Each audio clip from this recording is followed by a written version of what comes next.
नमस्कार।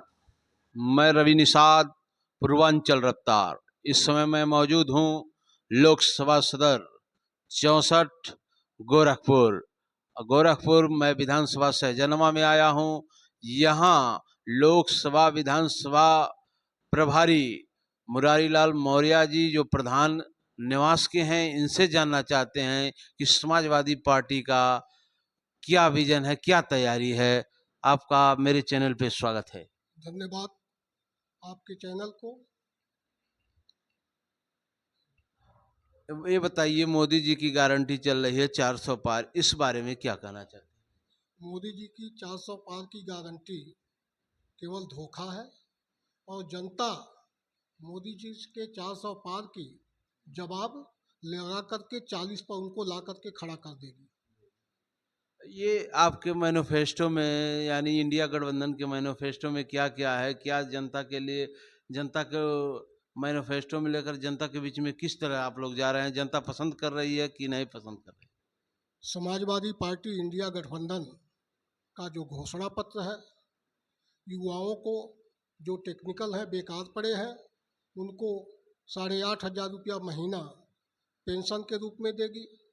गरीब महिलाओं को 850 रुपया 8,500 रुपया पेंशन प्रति माह देने का काम करेगी, अर्थात 1 लाख रुपया उन महिलाओं को मिलेगा, जिससे गरीब महिलाओं की ज़रूरतें, शिक्षा, स्वास्थ्य, बच्चों का और अपने पारिवारिक ज़रूरतों को वह पूरा कर सकेंगी। गरीबी से काफ़ी उनको निजात मिलेगा। इसी के साथ समाजवादी पार्टी इंडिया गठबंधन के घोषणा पत्र में हर तबके का ध्यान दिया गया है। जैसे आंगनबाड़ी आंगनबाड़ी और आशा बहुओं को उनका जो मानदेय है उसको डबल करने का घोषणा पत्र में व्यवस्था इंडिया गठबंधन ने किया है। साथ ही मनरेगा मजदूर जो काफ़ी कम उनके मेहनत के अनुसार मजदूरी है उसको 450 रुपया महीना, 450 रुपया डेली उनको मजदूरी के तौर पर इंडिया गठबंधन देगी। इसी के साथ किसानों के ऋण को माफ़ किया जाएगा। ऐसे शिक्षा से और किसानों के कृषि यंत्र से लेकर के बीज और ज़रूरी उनके खेत में काम आने वाली सामग्री का जीएसटी ख़त्म कर देने का काम करेगी, जिससे किसानों को काफ़ी राहत मिलेगी और उनकी आय दुगना होने का काम होगा। शिक्षा से भी जीएसटी ख़त्म करने का काम करेंगे। युवाओं को नौकरी देने का काम 30 लाख जो सेंट्रल में नौकरी पद खाली है उसको भरने का काम यह सरकार करेगी।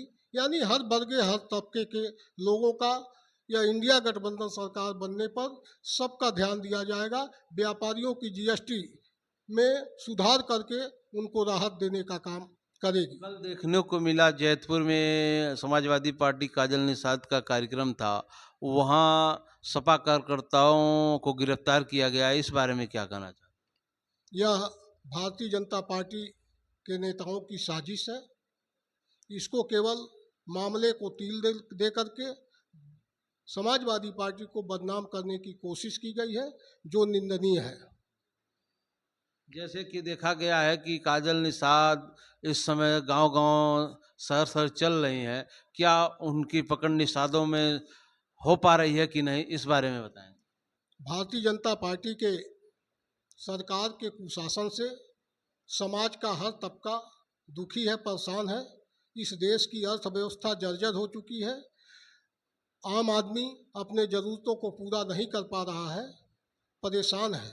ऐसी दशा में समाजवादी पार्टी और हमारी जो प्रत्याशी श्री काजल निषाद जी गोरखपुर संसदीय क्षेत्र की प्रत्याशी हैं, वह पूरी तरह से हर तबके पर निषाद बड़े पैमाने पर वोट दे रहा है। इसी के साथ हर तबका, चाहे वो मौर्य हो, चाहे वह जो है प्रजापति हो, चाहे पाल हो, चाहे मुस्लिम समाज हो या अन्य समाज, सारे समाज के लोग जो है काजल को समर्थन दे रहे हैं या भारी बहुमत से गोरखपुर लोकसभा क्षेत्र को विजयी होंगी। उप मुख्यमंत्री केशव प्रसाद मौर्य कह रहे हैं मौर्य समाज भारतीय जनता पार्टी के साथ है, इस बारे में क्या कहना चाहते हैं? केशव प्रसाद मौर्य केवल घोषणा मंत्री हैं। बेवाहियात की बातें, जैसे भारतीय जनता पार्टी झूठ पर झूठ बोलती है, तो केशव प्रसाद मौर्य भी भारतीय जनता पार्टी के हैं और वह भी झूठ के बुनियाद पर अपनी बातों को रखते हैं, न कि उसमें कोई सच्चाई होती है। और इसके साथ मैं बताना चाहता हूँ, भारतीय जनता पार्टी मौर्य समाज कभी वोट नहीं देगा। वह अलग चीज़ है। कुछ जो है परसेंट में 2-4% मौर्य समाज के लोग भारतीय जनता पार्टी को भक्ति के नाम पर, अंधभक्ति के नाम पर वोट दे दें। नहीं तो समाजवादी पार्टी मौर्य समाज के 6 लोगों को टिकट उत्तर प्रदेश में यानी 10% टिकट देने का काम किया है। यह बहुत ही अपने आप में सहजनवा विधानसभा में मौर्य किसके साथ? सहजनवा विधानसभा में मौर्य समाज बड़े पैमाने पर काजल निषाद को वोट देने जा रहा है। इसमें से कहीं से कोई शक नहीं है। राहुल गांधी कह रहे हैं संविधान खतरे में, इस बारे में आपका क्या राय है? संविधान और लोकतंत्र भारतीय जनता पार्टी की सरकार में पूरी तरह खतरे में है। यह भारतीय जनता पार्टी पिछड़े समाज के नौजवानों के नौकरियों को, आरक्षण को ख़त्म कर रही है। जैसा कि आप जानते हैं कि शिक्षक भर्ती घोटाला बड़े पैमाने पर हुआ, जिसमें पिछड़े समाज के नौजवानों को हक हिस्से को मारा गया। यह एक नमूना है। इसके साथ साथ लोकतंत्र की हत्या। यह भारतीय जनता पार्टी पंचायत चुनाव में बड़े पैमाने पर जबरदस्ती विपक्ष के जो है प्रत्याशियों को पर्चा दाखिले से रोक करके यह साबित कर दिया, लोकतंत्र को हम खत्म कर देंगे। भारतीय जनता पार्टी के मुख्यमंत्री उत्तर प्रदेश योगी आदित्यनाथ जी कह रहे हैं हम तो राम को लाए हैं तो जनता हमको हिलाएगी। राम आस्था के प्रतीक है, पूजा आस्था की प्रतीक है, धर्म आस्था का प्रतीक है।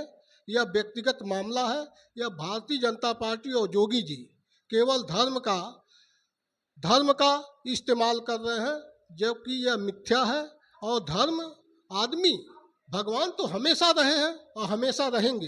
इनको कौन ले आएगा और कौन विदा कर सकता है? लग रहा है काजल निषाद साइकिल से दिल्ली जाएंगी। काजल निषाद बिल्कुल दिल्ली जा रही हैं और पहुंच चुकी हैं। केवल जो है घोषणा बाकी है और जनता का मतदान बाकी है। पिछले चुनाव में राम भुआल निषाद सपा के प्रत्याशी से थे और 3.5 लाख के अंतर से हारे थे। क्या काजल निषाद उस अंतर को भर पाएंगे? पिछले चुनाव में जो राम भुआल जी 3.5 लाख वोटों से हारे थे, वह गैपिंग इस गोरखपुर लोकसभा की जनता भर के और काजल निषाद को लगभग 1.5 लाख वोटों से जिताने जा रही है। वही बसपा मुसलमान कार्ड खेली है, जावेद सिरमानी को अपना उम्मीदवार बनाया है। क्या मुसलमानों में या बसपा की ताकत गोरखपुर में दिखाई दे रही है? गोरखपुर में जो बहुजन समाज पार्टी ने जावेद सिमनानी को प्रत्याशी बनाया है, वह डमी कैंडिडेट दिया है कि वह समाजवादी पार्टी को वोटों को काट सके। लेकिन ऐसा कहीं नहीं दिखाई दे रहा है कि वो जावेद सिमनानी और मुस्लिम समाज के वोट को काट रहे हों। ये देखते रहिए पूर्वांचल न्यूज रवि निषाद के साथ। नमस्कार।